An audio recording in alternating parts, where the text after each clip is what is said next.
There are ordinary nights, the kind you remember by trivial details, the song that was playing, the smell of fried food out a block, the way the rain started 10 minutes after you left the bar. And then there are nights that write themselves into your bones, where every small thing becomes a signal. That night began ordinary. It simply didn't stay that way. I was walking home after a late shift, the kind of shift where fluorescent lights have long since eaten hunger and time. It was past midnight. Street vendors were packing up, the city purring in a tired, predictable rhythm.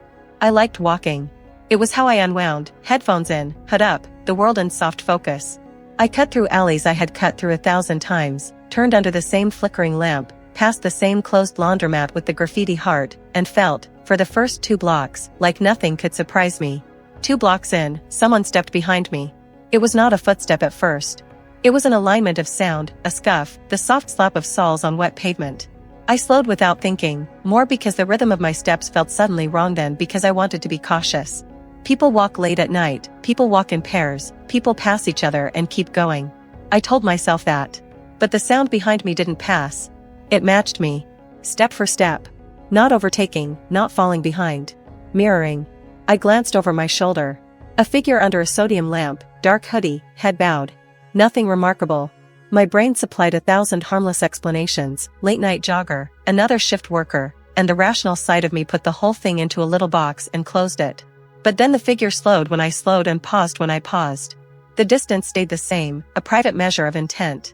I crossed the street to test it, because small, stupid tests feel like control when your chest has been laced to nerves. The figure crossed too. I ducked into a convenience store to pretend. I needed something to buy. It stepped up to the glass outside, staying just out of sight, and waited until my reflection returned to being me. On the security camera feed at the register, the timestamp jumped a frame and then smoothed back as if time had hesitated. I mentioned that to the cashier later, laughing it off. He pretended he hadn't noticed. I don't know what made me decide to keep walking instead of going home early. Stubbornness, grief, curiosity, call it whatever you like. The figure followed. That is how it started, a shadow that learned my pace. For the next 20 minutes I played a childish game I pretended not to know the rules of. I took alleyways with 3 turns instead of 1. I doubled back on myself. I cut through the small park where branches scraped like tongues at the night. Each time, the figure rearranged like a patient problem solver. If I slowed to tie a shoelace, I would look up and find it 2 rows of benches away like it had read the same book of moves I had. If I imagined a car horn and ducked into a doorway, the silhouette would pause at the curb and wait until the sound receded. I tried a different approach. I walked into a cluster of people leaving a night shift diner, let myself get absorbed into the crowd, and checked my phone. Nothing. No messages. No missed calls. The figure passed by the crowd without touching anyone, then cut toward me with the smooth, absurd certainty of something that had rehearsed being anonymous. Panic is weird. It comes in precise allergic reactions. Your hands go damp, your throat tightens, and your brain hands you a dozen possible endings like an overeager coat rack. Violence, robbery, a bizarre joke. I told myself if it was a person who wanted harm, they would show signs of desire, scanning pockets, quick glances, nervous energy. This one did not look desperate. It looked patient. It wore the kind of stillness you see when someone is not hunting a thing but waiting for a moment to be confirmed. I turned into our street. It's a short walk from the main road, 3 blocks, row houses with dim porches, the municipal roses that die politely in winter. Home should have tasted like safety, but that night my key was a weight in my pocket. I kept checking the windows as if a face would appear in the glass and say, "Stop. It's behind you." Nothing. The houses slept like people who had learned to ignore the world. I reached my building and fumbled for the key. The figure was a block behind me. Whoever, whatever, it was mirrored the neighborhood's geometry like an echo. It slowed at the lamppost, tilt of head like someone hearing the city's undercurrent. When I slid the key into the lock, it was close enough that I could have heard if it breathed. The building's hallway light hummed on. The key turned. The door opened. I moved inside and closed it like a ritual. I locked the deadbolt. I latched the chain. The apartment smelled like the takeout I'd tossed on the counter an hour earlier and the faint lemon of the cleaner I never used enough. I turned on lights, then turned them off, trying to make a strategy of redundancy.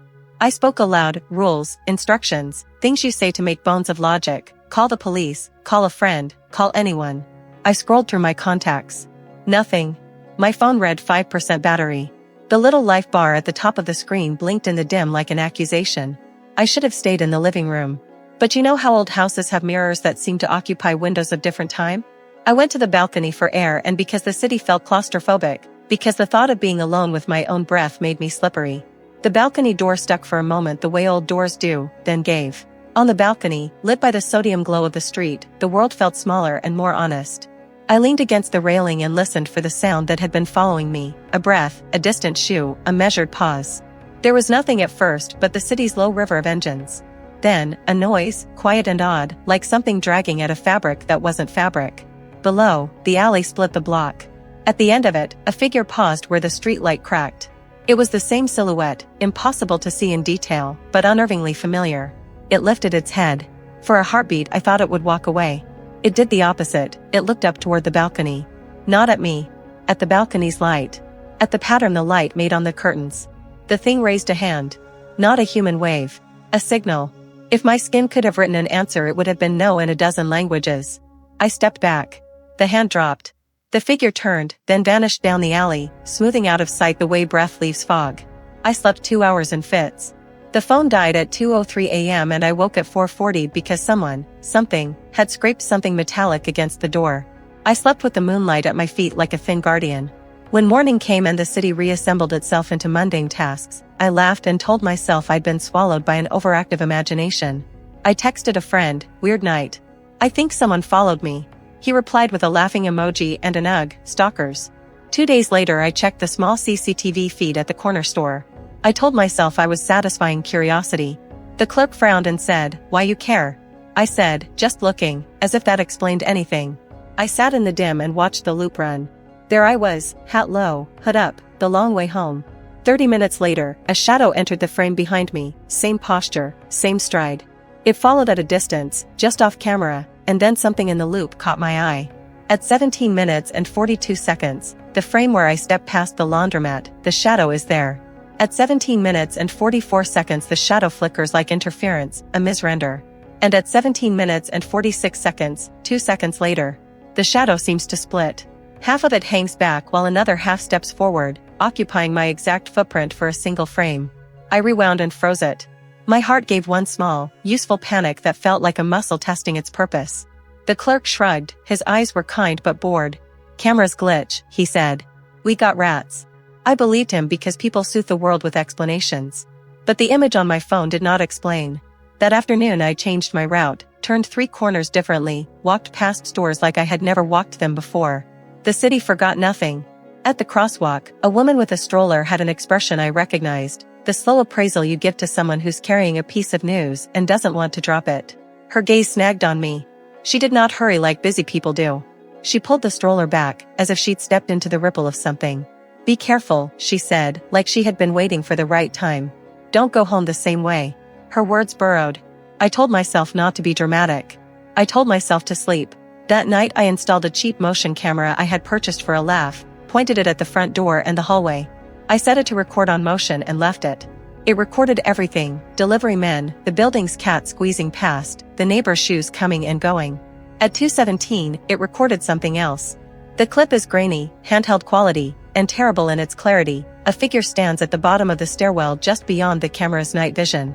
For 12 seconds it holds a pose that reads as self-possession. Then it steps forward, the floorboards groaning in a way that syncs oddly with my own pulse. It moves up 1 step.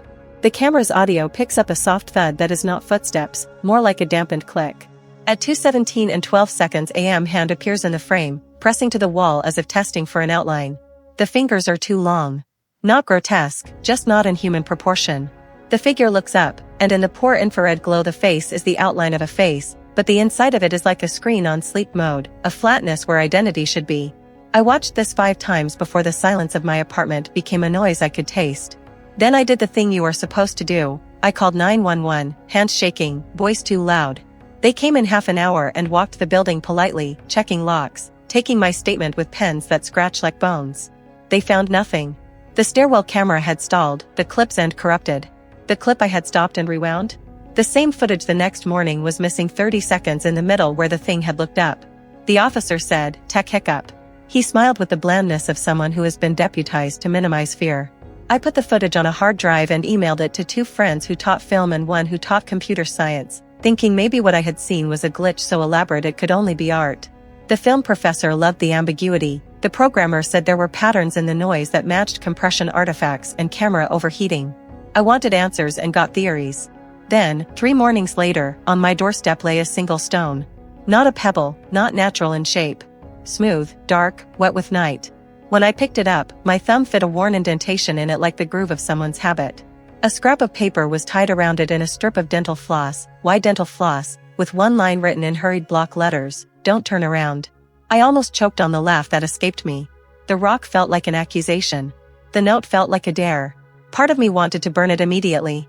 Part of me wanted to watch it burn to see if the thing followed the smoke. I still don't know what it was. I never saw anyone take a step toward my living room and reach for the doorknob. I never got a face at the peephole. The police closed the incident as unidentified suspicious behavior. My friends called me dramatic and then called me again when they saw the footage, and then stopped calling at all because fear is contagious and hard to hold. The city camera glitches continue at times, the same 2-second artifact reappearing like a nervous tick. Neighbors started changing their routes, trading warnings like contraband. The woman with the stroller moved away 2 months later. Sometimes, at 3 in the morning, I wake and hear a soft misaligned step outside my door. I have learned to wait. I do not open. I stand at the threshold of the dark and listen for a hand on the wall, for fingers too long, for a breath that doesn't match. Most nights nothing happens. Sometimes I catch a scent, ozone, wet asphalt, something like the inside of a camera. Sometimes I set a mug out on the stoop and find it moved a day later, the handle turned a hair clockwise. People want endings. I wanted an answer with teeth I could name. I wanted a person to hold accountable. Instead, what I got is a set of small, precise disturbances, a shadow that maps my steps, a frame where a shape borrows my footprint for a breath, a stone on my door with a note in a hand that knows how to make fear polite. If you believe in ghosts, maybe you'll call it a thing that learned me. If you don't, maybe you'll say it was a person practicing a kind of intimacy I don't want. I keep both possibilities close. They're both awful in different ways. The best line I can give you, the one that sticks in my throat if you let it, is this. It didn't want to scare me. It wanted me to know it could find me. And that, more than the image on a corrupted clip or the rock on my threshold, is the thing that stays after the city goes quiet, the certainty that some pattern outside you can learn your routine and keep you understudy, and that knowing you're being watched is a kind of survival you never asked to practice. So I changed my routes. I installed cameras that upload to the cloud. I carry my keys in both hands.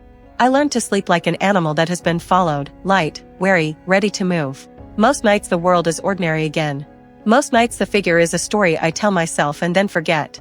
But sometimes, on a street corner under a lamp that sputters like a throat, I see a half shadow a block behind me and my feet lose their cadence.